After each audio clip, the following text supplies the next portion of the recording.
Hello everyone, it is Bryan of Asante Capital Management, and over the next few minutes I wanted to talk about consumer sentiment, our sentiment, and how it may impact your future returns.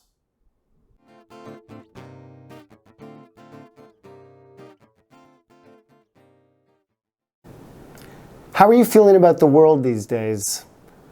What about our future prospects?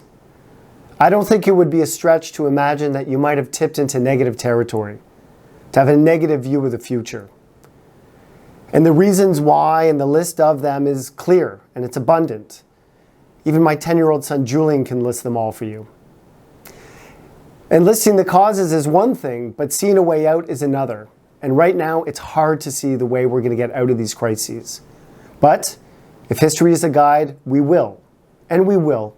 We just don't know when. Consumer sentiment, or our collective mood, shifts over time like a sine curve. And we cycle between confidence and pessimism like a metronome. But each cycle, however, brings a unique tempo. Our outlook could change drastically from one month to another, or it can take time to shift points of view, perhaps over years. And not all highs or lows are extreme in nature. It's not extreme exuberance or hypercynicism. At times, things can be more moderate. Now, when we look at these figures, what we should understand that this is how our collective mood is, not necessarily how we are as an individual. So while you may be optimistic, the crowd may be negative, and that's okay. This chart shows you U.S. consumer sentiment, or the American mood, over the last 50 years, since 1971. Despite being a little more jagged, it does follow the pattern of a sine curve.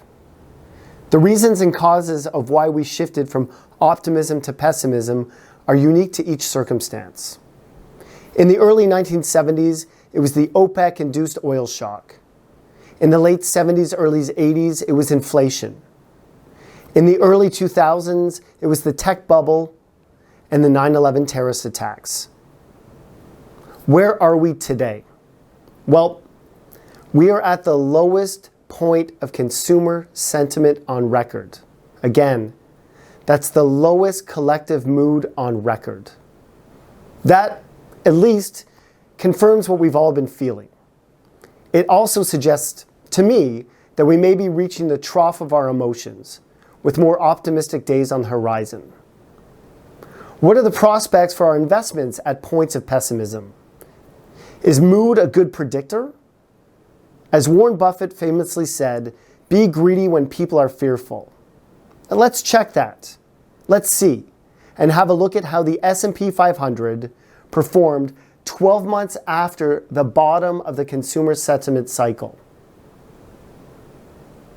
After February 1975, the 12 subsequent months returned 22.2%. After May 1980, the 12 months returned 20%. October 1990, 29.1%. March 2003, 32.8%. October 2005, 14.2%. November 2008, 22.2%.